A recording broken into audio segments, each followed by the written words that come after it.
thing. Just on a bobber and hook. Stupid rig. We're getting like constant bites, but I can't get hooked whatever it is.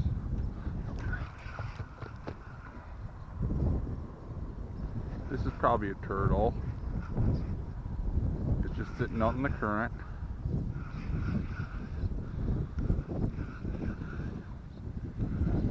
And sitting on bottom, it's fighting like a turtle. And it is a turtle.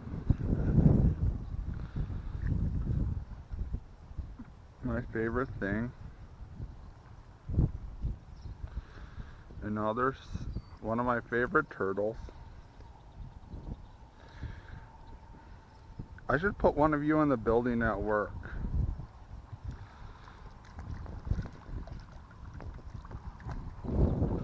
Look at this guy move. You're moving really slow for a soft-shell turtle. There you go. This bite fish actually feels decent.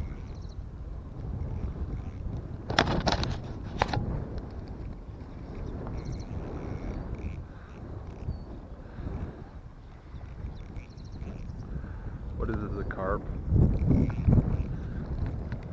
Oh, do my gosh, this is a wiper.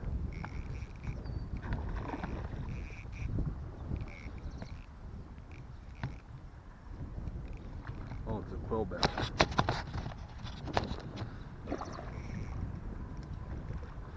That's what I think it is.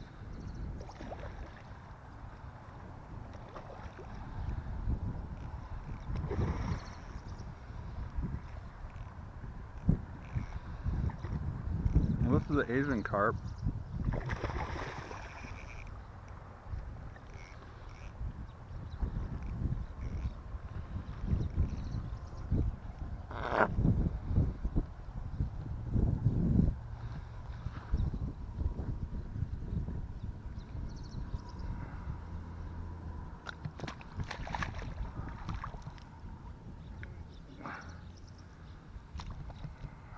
What is this? I don't know. Is it an Asian carp? It's some type of carp or grass carp maybe? I don't know. Another one of those things.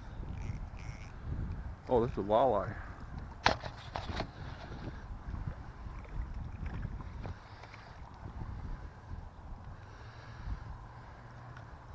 I think walleye said to be 15 inches to keep. This is not a keeper. Anyways, what's the walleye though? Something hit the spinner. Another walleye. There's another walleye on a crankbait. That might be the same one.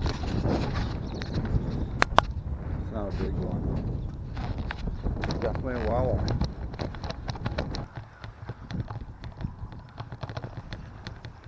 What is this? Kitty? And this is a white bass.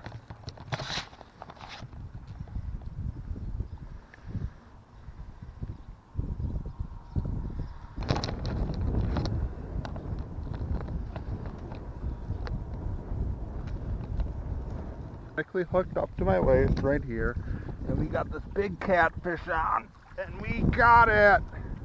It is a good. So I haven't made any catch and cooks, and now all of a sudden I'm making a bunch of catch and cooks in a row. I just posted one like last week, I posted one this week, and I posted one the next week. Tonight we were out fishing on the creek, and we caught this grass carp. It fought pretty good, and I like grabbed it by the gills and it like died right away. So I'm assuming it's just gonna fillet like, I'm gonna try filleting it like you would a walleye or something. I don't know how it's gonna turn out. Probably gonna get scales everywhere. Hopefully it's not as bloody as a common carp.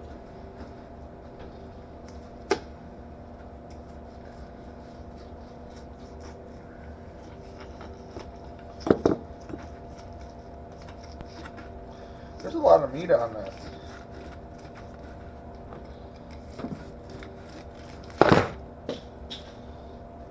It had a lot wider meat than the common carp.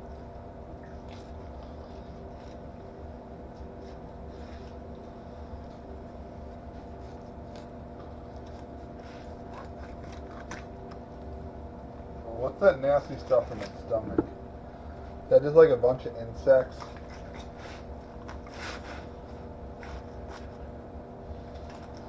That wasn't too hard to clean, actually. This is like a bunch of insects and stuff. That's like the same thing that was in the bluegill stomachs when I was keeping them, though. Anyways, that wasn't too bad at all.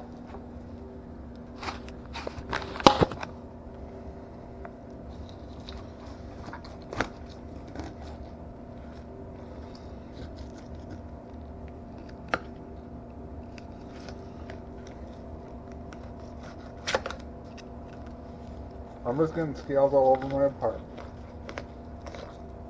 I need to find where to get the big head carp while I'm in Nebraska, because I don't know how long I'm going to be here.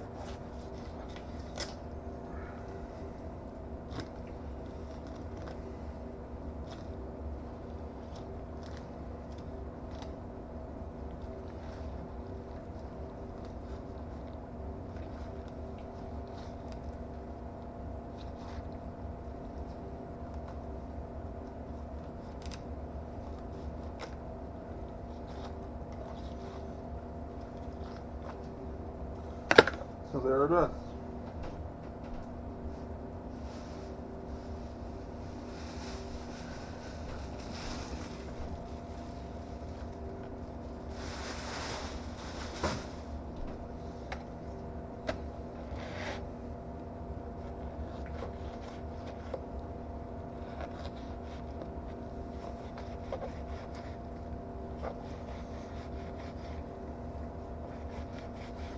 I wonder how much for bones are in it. There's definitely some bones in it.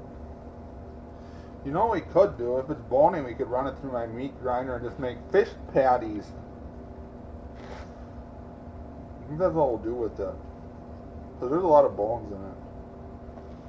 So I'll have to make some fish patties.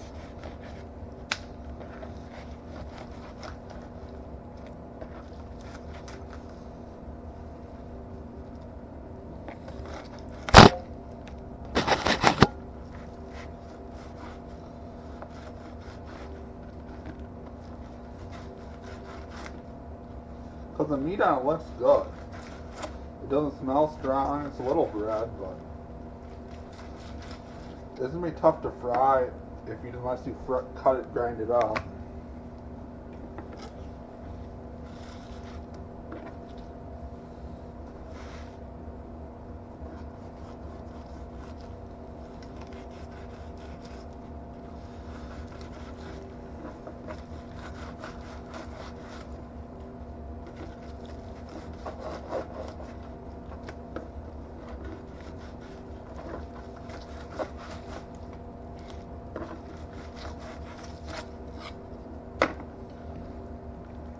Has a lot of scales though. Nice fillets we got off it. Besides the field, I can already tell there's some bones in it. So I'm debating on how I'm going to deal with the bones. I might just run it through my meat grinder tomorrow and I'll videotape that. Maybe I could mix it with some of the pork I have and make some fish sausage. Anyways, I think I'm just going to run it through the meat grinder and make some fish patties out of it.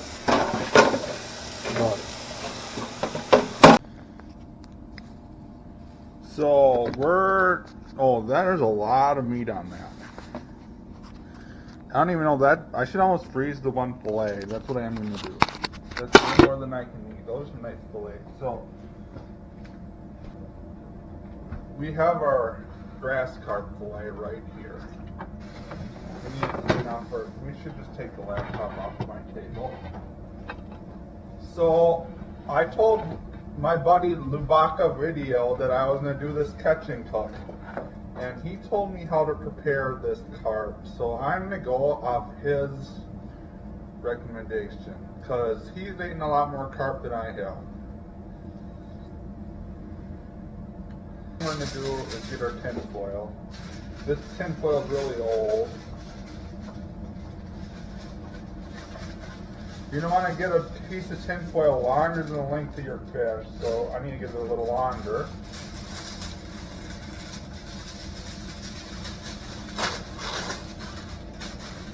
And then we're going to take the fillet of Asian carp. I'm going to And I'm going to set the fillet in the middle of the pan. This is a nice big fillet. And then we're going to start cutting up some things. So Lubo said you make this like very fancy fish. So what Lubo told me to do is he said you take some fresh parsley, which I have here, and I'm going to dice up some chunks of it.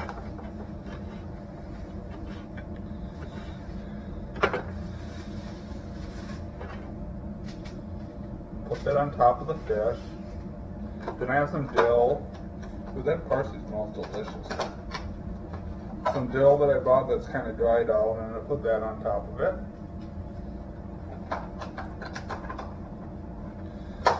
Then I have some onion right here.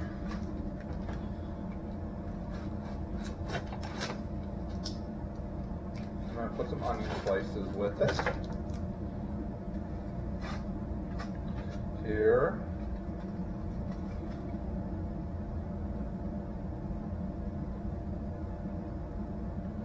And here.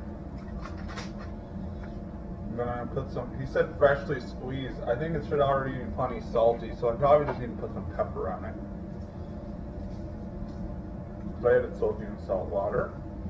Then I'm going to put some lemon juice on it. He said freshly squeezed lemons. I just have lemon juice to work fine with me. I don't cook this fancy very often, so yeah. And then he said put some olive oil, which I never. So I'm gonna put some olive oil on it, and then I'm gonna go outside and take it on the grill. So here is what it looks like.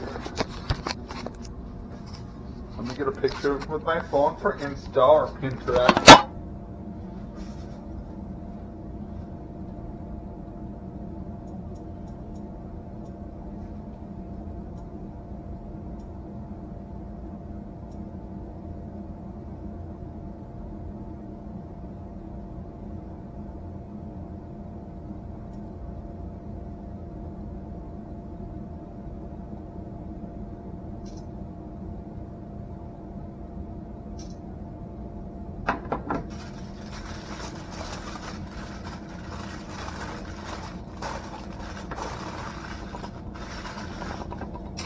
Now I got it wrapped up in the aluminum foil. I'm going to take it down to the griddle.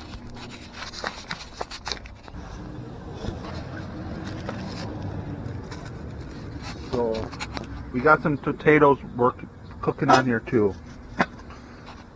So our grill's going. Hopefully we'll have dinner soon.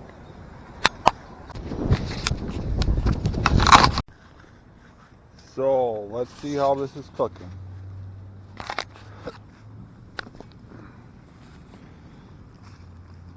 That needs to be stirred. It's not very warm. It's not going very good. Oh, that's cooked. That might be done. That looks really good, actually. How are the taters? The taters need a while. I might need a microwave them to finish them. The fish is done, though.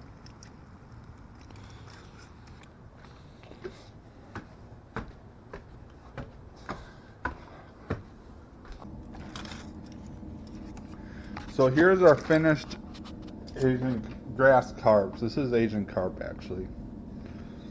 So there's what it looks like cooked through. That doesn't look too bad. There's quite a few bones in it. Let's try it. So let's see how it tastes.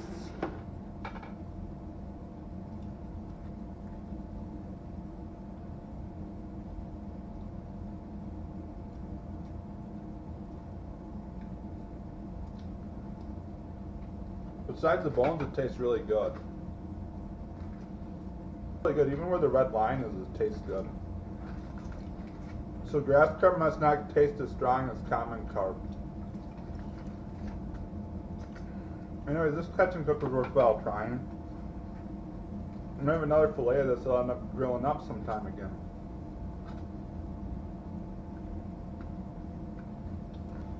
Fair warning, there's a bunch of bones in it. Wide bones like are in Northerns or Muskies or Pickerel. So then you like really carefully lay this out on the plate and just pick the bones of the meat. But it tastes really good though, and that's what matters. So definitely something worthwhile eating. It's just you got to deal with the bones. Definitely not the worst catch and cook. It was pretty good.